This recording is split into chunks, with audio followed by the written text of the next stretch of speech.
el aprendizaje experiencial que ha, digamos, estudiado, desarrollado David Cole allá por la década del 80, donde él dice que toda experiencia puede transformarse en conocimiento.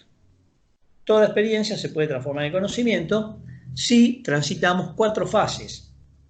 Acá ustedes las observan, por ejemplo, en esta secuencia que está planteada. La que él plantea, digamos, es partir de la experiencia concreta, pasar a la observación reflexiva, la conceptualización abstracta, que es nada más ni nada menos que el pensar, y la experimentación activa. Yo, dependiendo del estilo de aprendizaje que tenga, voy a partir de una de estas 4 posiciones. Ninguna de ellas es mejor o peor que otra. Eso refleja un estilo, un ADN, si ustedes quieren, con el que yo vengo de fábrica. Ahora, ¿puedo modificar? Sí, se puede modificar. Es más, obviamente nosotros venimos con un estilo de base, digamos, pero sería interesante dominar los otros 3 estilos restantes. Bueno, podría darse el caso que tuviera más de un estilo, podría darse el caso que tuviera los 4 estilos, ¿sí? Entonces, ¿en qué radica la dificultad? En el estilo que yo tengo, porque acá es donde vemos cuál es la problemática entonces. Si yo le pregunto a ustedes, ¿ustedes saben cuál es su estilo de aprendizaje? ¿Ustedes qué me dicen? En el que expliquen algo o tenemos que decir el nombre, como esas 4 fases. No, acá estas son las 4 fases, pero acá no está dando el nombre del estilo. Acá no está dando el nombre del estilo. Dependiendo de entre qué fase y fase esté, yo tengo un estilo de aprendizaje. Pero acá no está dado todavía el nombre. Pero si se fijan, en el globito más chiquito, en este, acá dice test de Kolb. ¿Alguna vez aplicaron el test de Kolb? ¿Lo realizaron? No, ¿Alguien se los no, hizo? No, no. No. Bueno, no. bueno, ¿eso qué quiere decir? Quiere decir que es muy probable que entonces que no sepan cuál es su estilo de aprendizaje. Ahora, ustedes no lo saben y yo tampoco. Y si yo no sé cuál es el estilo de aprendizaje de ustedes, ¿cómo le estoy enseñando entonces? Y esa es la gran discusión. Yo tengo un par de trabajos hechos y presentados en congresos, en simposios, uno de ellos en el LACEI, que es el Consorcio Latinoamericano y Caribeño de Instituciones de Ingeniería. Y bueno, ahí planteábamos que, porque siempre sentimos conversaciones de cuántos son los estudiantes que ingresan a la universidad y cuántos son los estudiantes que egresan, en particular los de ingeniería, ¿no? Hablando de ingeniería, que eso depende también y varía de carrera a carrera, pero digamos, en términos generales, ¿cuántos son los estudiantes que ingresan a la universidad, a la Facultad de Ingeniería, y cuántos son los que egresan? Entonces observamos una situación, digamos, que se repite en diferentes sistemas académicos, con variaciones, por supuesto, algunos más, otros menos, pero en promedio tenemos que el 50% de los estudiantes que ingresaron a los 2 años, por alguna razón, ya no están dentro de la comunidad. El 50%, observen ustedes que es un número muy grande. Y el otro 50%, que sigue permaneciendo dentro de la comunidad estudiantil, egresa con un promedio de 8 o 9 años. ¿Y cuáles son las razones por las cuales no está? ¿Y cuáles son las razones por las cuales se egresa más tarde que lo que el diseño teórico de la carrera dice? Porque ustedes están en una carrera que teóricamente se ha diseñado para cursarla en 5 años. Ahora, ¿cuántos son los que en realidad terminan en 5 años? Entonces, hay un llamado a la reflexión. O el diseño teórico tiene parámetros de diseño no correctos, que puede ser una posibilidad. Otra posibilidad es que los procesos y las metodologías, bueno, eso lo vamos a dejar para el final, que la comunidad estudiantil le dedica tiempo a otras actividades y no al estudio, que ya lo vamos a ver que no están así porque en la respuesta del formulario de sociometría solamente el 20-25% declaró trabajar. Quiere decir que la gran mayoría de estudiantes no trabaja. Claro, eso no quiere decir que no le dedique cosas a otros quehaceres, ¿no? Podría no perder tiempo por trabajar, pero perder tiempo porque sinceramente no se lo dedica al estudio, eso también puede ser. Pero si se lo queremos atribuir al trabajo, en este caso el trabajo no tiene gran impacto. Y por otro lado, podríamos pensar en que las metodologías de estudio-aprendizaje puestas en juego no son las que debieran ser puestas en juego. ¿Y esto por qué? Y porque a lo mejor están formateadas para un estilo de aprendizaje que no es el que la cohorte de estudiantes demuestra tener. ¿Cómo hago para que los estudiantes aprendan si yo no sé cuál es su estilo de aprendizaje?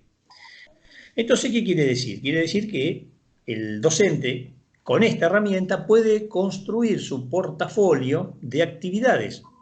Porque imagínense que yo esta clase se la doy a ustedes hoy, pero mañana se las tengo que dar a otra. Vamos a suponer que tengo, digamos, una inscripción tan numerosa que no la puedo dar en un solo día y en una sola aula. Entonces tengo que dividir. Vamos a suponer que la diera 3 veces por semana.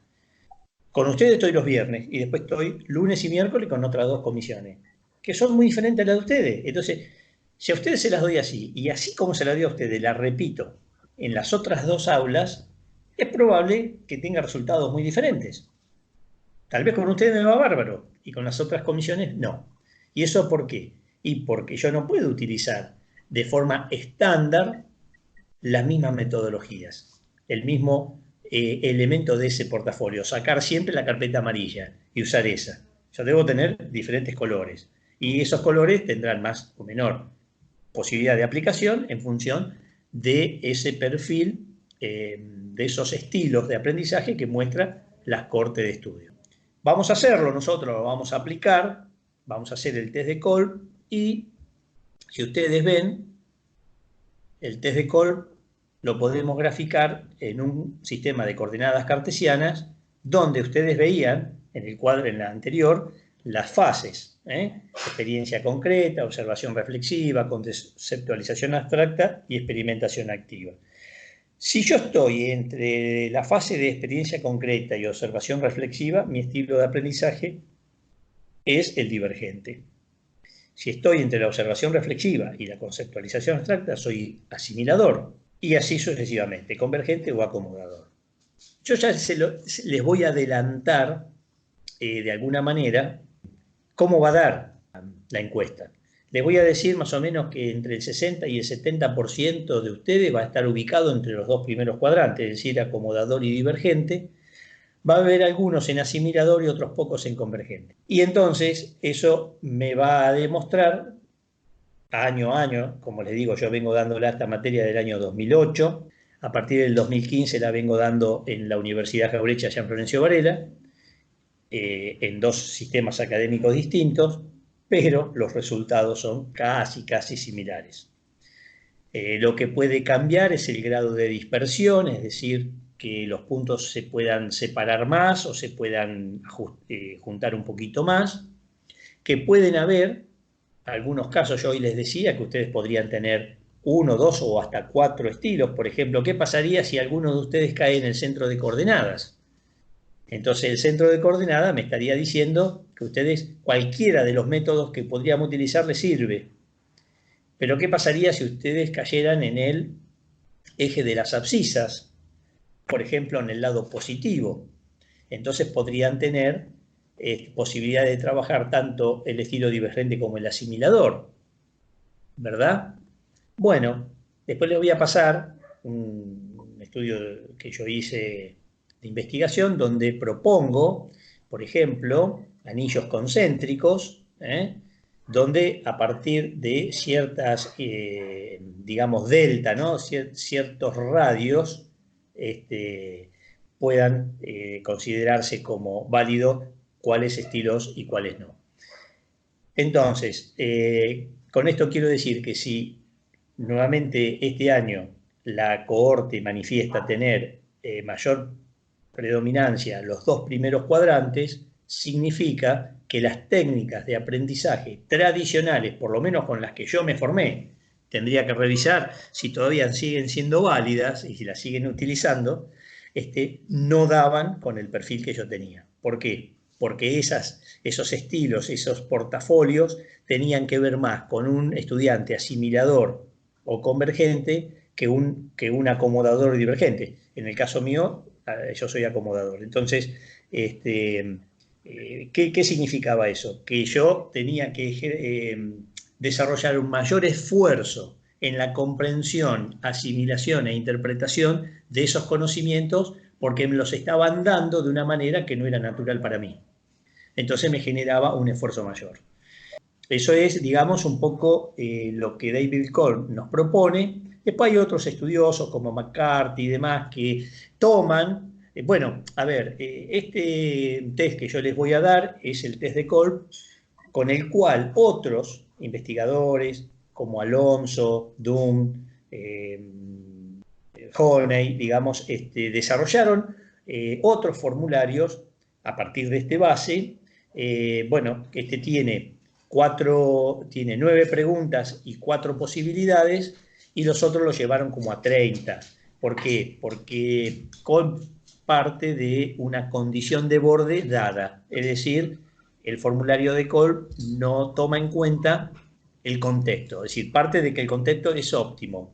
Por ejemplo, ¿qué me refiero con contexto? Me refiero que el estudiante está estudiando, ya desayunó, se bañó, durmió, si hace frío prende la estufa, si hace calor prende el aire acondicionado, si llueve adentro no se moja, digamos, las condiciones de borde están aseguradas. En cambio, los otros incluyeron esas condiciones de borde que, obviamente, si ustedes están estudiando sin dormir o sin comer, o si vienen después de 10 horas de trabajar picando ladrillo, no es lo mismo que después de 8 horas de un sueño placentero. Pero bueno, para esta instancia, digamos, en la cual esto es exploratorio, yo preferí trabajar con el formulario de David Kolb, donde digo, bueno, yo doy por sentado que las condiciones de borde están dadas. Si eso no interviene, si eso no impacta, entonces ustedes pueden, digamos, demostrar cuál es su estilo de aprendizaje. Así que, pero se los comento porque ustedes si empiezan a leer o a profundizar van a encontrarse con esta otra componente de desarrollo que, bueno, partes, digamos, lo toma el trabajo base, toma el trabajo de David Kolb como la base para desarrollar estos otros elementos que en la vida real, si ustedes están, digamos, en una empresa, en una organización, debieran tener en cuenta el contexto. Debieran tenerlo en cuenta. Por ejemplo, nosotros hoy como educadores tenemos que tener en cuenta el contexto más que nunca. Yo no puedo suponer que las condiciones están dadas. No sé si hoy ustedes están recibiendo correctamente la clase, igual esto queda grabado y lo subimos, pero por ejemplo hay gente tal vez que no se pudo conectar. O durante la semana muchos me informaron que no tenían conectividad o que no tenían, o que se les averió el dispositivo y no tienen cómo repararlo. Es decir, hay que tener en cuenta todo eso. No puedo decir, eso ya está dado, lo doy por supuesto, y después entonces a mí me llega una entrega fuera de término y yo digo, ya la entrego fuera de término, o no la evalúo o la evalúo mal. ¿Por qué? Porque entró fuera de término. No, ¿por qué entró fuera de término?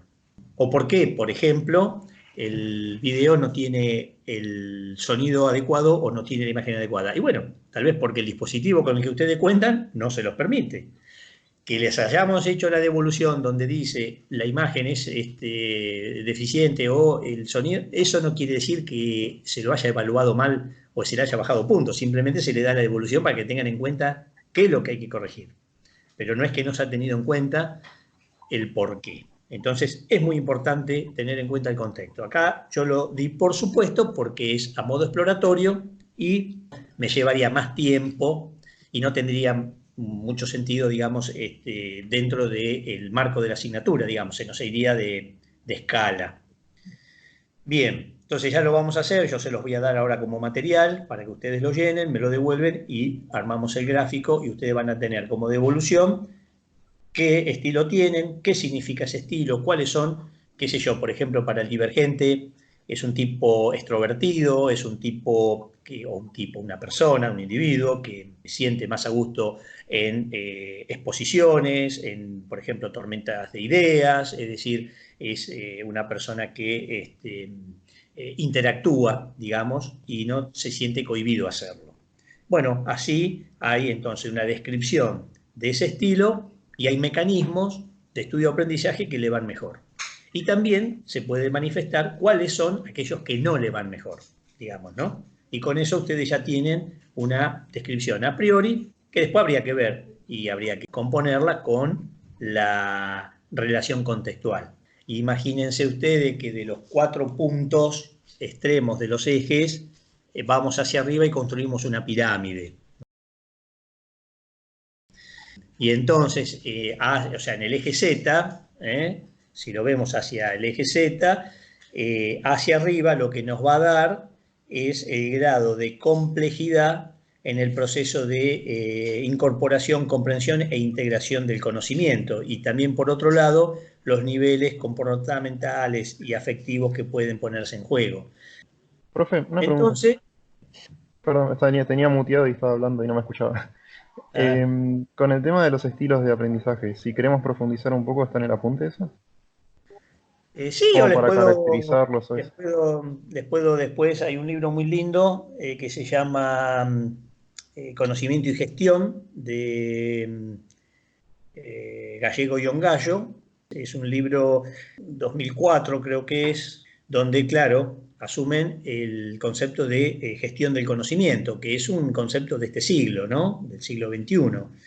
Está en pleno desarrollo, justamente uno de los elementos claves de la figura del gestor, porque ellos hablan, ¿no?, de la necesidad del desarrollo del concepto y de la instalación del perfil de la figura del gestor del conocimiento en las organizaciones. Hay un nuevo cargo, si ustedes quieren, una nueva función que desempeñar dentro de las organizaciones, y es el gestor del conocimiento, aquel que gestiona esa producción, ¿no?, ese intangible que es el conocimiento. Entonces, una de las cosas que marca lo más valioso, digamos, que tiene una organización es el talento humano que la conforma.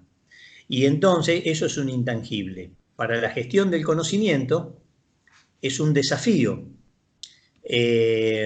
identificar, medir y valorar ese intangible.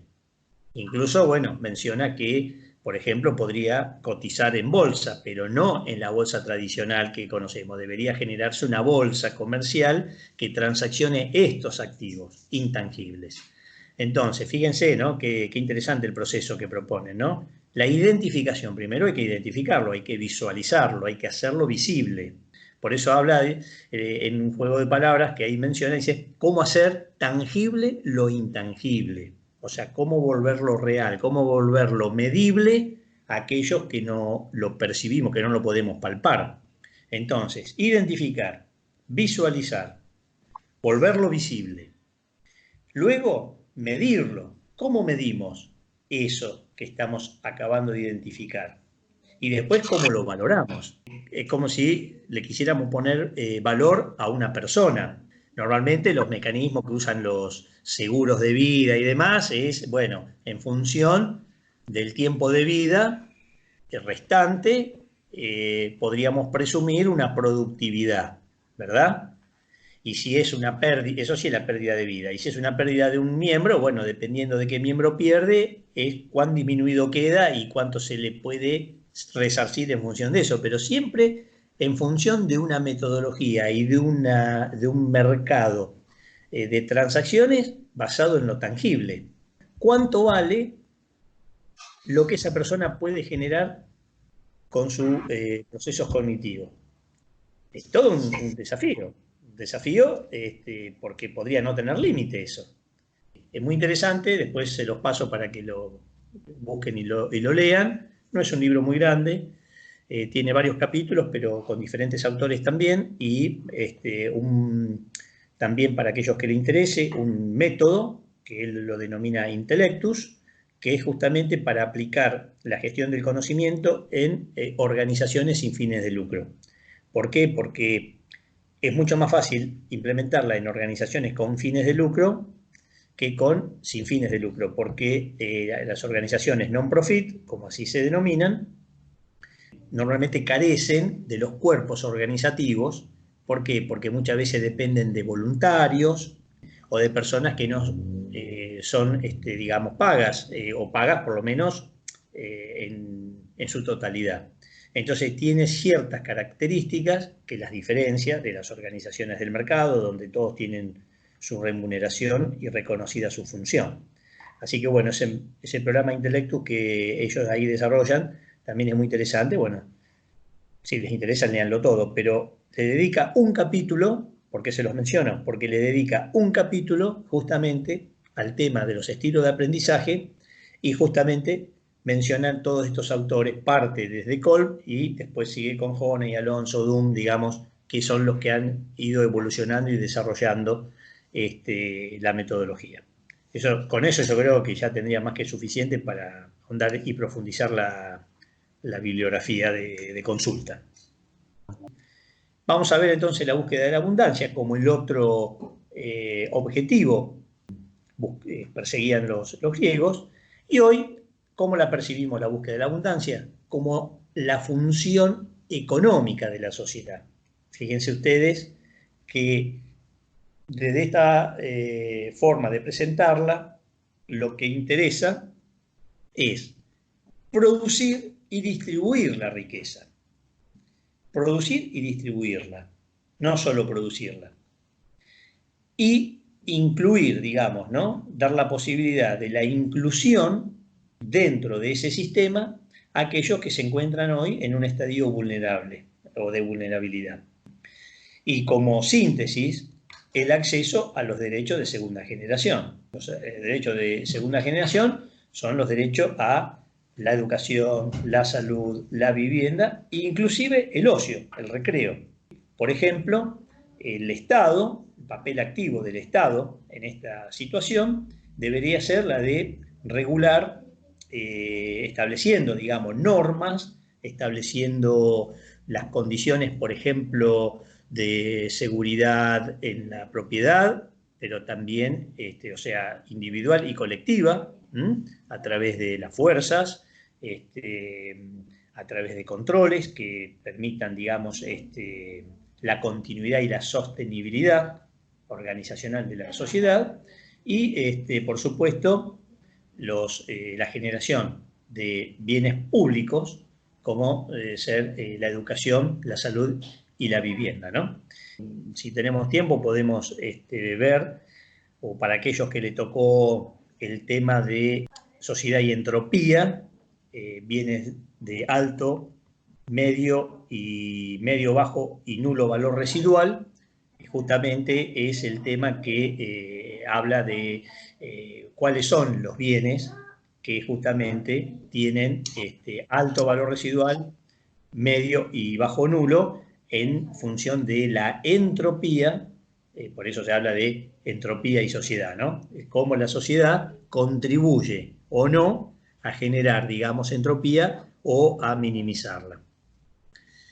Bien, entonces, esto que nosotros acá estamos viendo como otro bien o como la función económica de la sociedad, en definitiva, trata del acceso a la provisión de recursos físicos y mentales que los individuos requieren para alcanzar sus fines.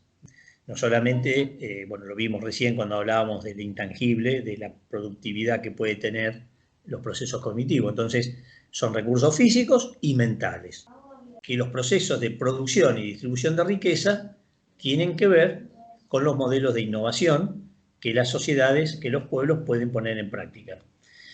Hay varios modelos. Yo directamente acá sinteticé en el modelo interactivo de innovación, que es el Chain Link Model, o el modelo de multicausalidad direccional, que fue desarrollado ya en la década del 80 del siglo pasado, ¿no? Parece que fue hace mucho tiempo, por Klein y Rosenberg, precisamente en el año 1986. Y ese modelo, como les decía, el Chain Link Model, Bueno, si ustedes quieren leer y ver, en el apunte está el modelo lineal, o sea, ahí en el apunte se demuestra, se describe cómo es la evolución de los modelos hasta llegar a este. En realidad, parte de los 5 eslabones que ustedes ven, investigación básica, aplicada, desarrollo, producción y comercialización, pero cambia.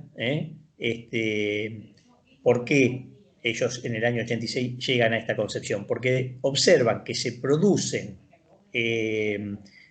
fenómenos de innovación que no respondían a ninguno de los modelos anteriores, ni al empuje de la ciencia, ni al empuje del mercado. Después eso lo ven en el apunte, qué significaban esos modelos. Entonces, como no obedecían a ninguno de esos modelos, dicen, no, acá hay algo raro, algo está pasando, ¿qué sucede? No dando o no respondiendo a esos modelos. Entonces, proponen que el proceso se da porque hay una interacción entre los diferentes eslabones, es decir, no es necesario que la investigación básica produzca su emergente, que son las publicaciones, ¿sí?, para que después la investigación aplicada genere sus patentes y que entonces para eso después en el eslabón del desarrollo se den nuevos procesos y en el de producción nuevos productos y después pasemos a nuevos mercados, en el de comercialización, sino que yo podría tener una interacción directamente de la investigación aplicada a la producción y entonces no dando esa secuencia de linealidad. Y, por supuesto, también se da que se parte de una base de conocimiento existente, de la cual estos eslabones toman el conocimiento. Bueno, acá me di cuenta que me está faltando, está incompleto, lo voy a corregir, bueno, así como ustedes lo están observando, el conocimiento es extraído de esa base de conocimientos. ¿Y qué es lo que me está faltando agregar? Que estos mismos eslabones, estos mismos procesos que intervienen, aportan nuevos conocimientos a los conocimientos existentes. Entonces, está faltando la flecha que va hacia esa base de conocimiento, ¿no? Que quiere decir que hay una retroalimentación. Es decir, yo no solo tomo conocimiento, sino que realimento, o sea, se produce un feedback, una retroalimentación con los conocimientos producidos, generando o incrementando esa base existente. Entonces, esto, ¿cómo se observa?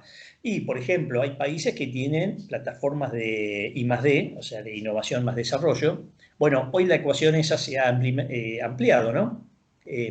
No solo es I+D, es I+D más I+D, es decir, las primeras dos son mayúsculas y las otras dos son minúsculas. Innovación más desarrollo, perdón, investigación más desarrollo, más innovación más diseño. Entonces, la fórmula completa lo que permite es que aquellos países o sociedades en las cuales no tienen su plataforma de I+D desarrolladas, produzcan igual procesos de innovación.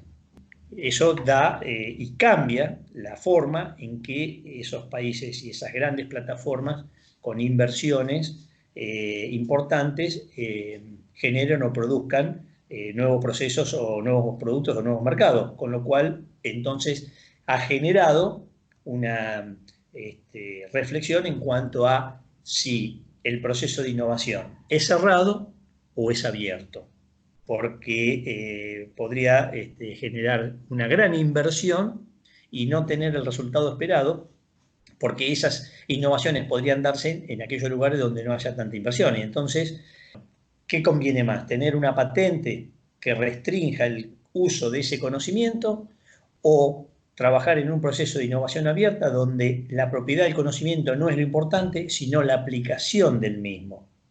¿Cuántas patentes hay que nunca han generado nada luego de ser patentadas? Es decir, primero, no se vendieron y segundo, nadie la utilizó para producir nada.